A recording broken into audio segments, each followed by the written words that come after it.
There is a quiet hum at the edge of existence, where the breath fades and the heartbeat ceases, and yet something lingers, a whisper in the dark, a presence unaccounted for. Death, for centuries, has been called the great divider, the final gate, the extinguishing of all thought and light. But what if it is not an end at all? What if, beneath the crumbling of cells and the unraveling of flesh, there lies not emptiness, but transition?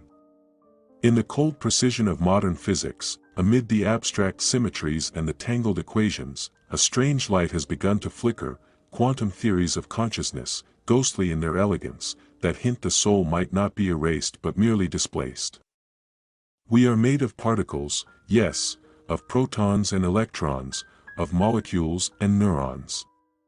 But we are also something else, something that feels and dreams and remembers.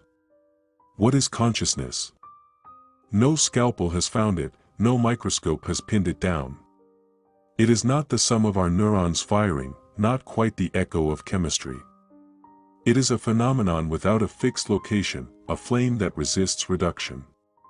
Some physicists, unwilling to let mystery become myth, have turned to quantum mechanics, not to solve death, but to understand the life that might lie beyond it. The human brain is an extraordinary structure, a vast network of 86 billion neurons threaded together by trillions of connections. But even this mechanical complexity doesn't explain subjective experience, the raw immediacy of a thought, the sudden leap of intuition, the haunting persistence of memory. In the 1990s, physicist Roger Penrose and anesthesiologist Stuart Hameroff proposed an idea both revolutionary and strange, that consciousness arises not from classical brain activity, but from quantum processes within the microtubules of neurons. These microscopic structures, usually dismissed as scaffolding, might host quantum events, entangled particles, superposed states, that allow the brain to function not merely as a machine, but as a quantum instrument, according to the theory, known as orchestrated objective reduction, orchestra. Consciousness is not produced by the brain in the way a furnace produces heat. Rather, the brain is a receiver, a resonator, a bridge. And when the body dies, the quantum information it has hosted is not destroyed. Quantum laws do not permit destruction of information. Instead, it disperses, collapses, dissolves into the fabric of the universe. The self, then, might not cease, it might be absorbed, diffused, waiting to cohere again. What does this mean for death? It means the possibility that our awareness, our inner observer, is not a byproduct of tissue, but a pattern in the quantum field, a resonance that can survive the disintegration of its host. When the heart stops, when blood no longer feeds the cells, when the neurons fall silent, the information encoded in the quantum patterns of the brain might still linger. Like the last note of a symphony echoing through the halls long after the orchestra has packed its instruments and gone, skeptics, of course, demand proof. But quantum physics itself is an arena of uncertainty, probability, and paradox. Entanglement allows particles to influence one another across vast distances. Superposition allows one particle to exist in many states until observed. Time itself appears reversible at the quantum scale. If these principles apply in some hidden way to consciousness, then the idea of death as finality begins to fracture. Some suggest that what we call the soul is this quantum information, the core pattern of selfhood, encoded not in flesh but in the vibrations of the universe itself. In this view, near-death experiences, those sudden panoramic visions, the sensation of floating outside the body, the meetings with beings of light, are not hallucinations but glimpses of another layer of existence, accessed briefly when the brain's quantum system begins to uncouple from the body. There is no need for faith, only openness. The fabric of reality may be stranger than we ever imagined. Experimental science has not yet caught up to these hypotheses.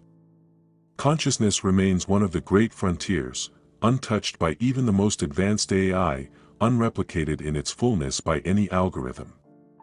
But physics hints, again and again, that the universe is not the cold, mechanical void we once feared. Rather, it is laced with uncertainty, humming with potential, drenched in mystery. Reality itself does not unfold in a single fixed timeline, but in a tangle of probabilities. The future may already exist. The past may be retrievable. The self may not be confined to a skull but extended through space and time. If quantum theories of consciousness are correct, then death is not a wall, but a window. The self might leave the body like smoke leaves a flame, not vanished, but transformed. It might linger, entangled with others, woven into the fabric of the universe, still thinking, still dreaming, still seeing, though with no eyes.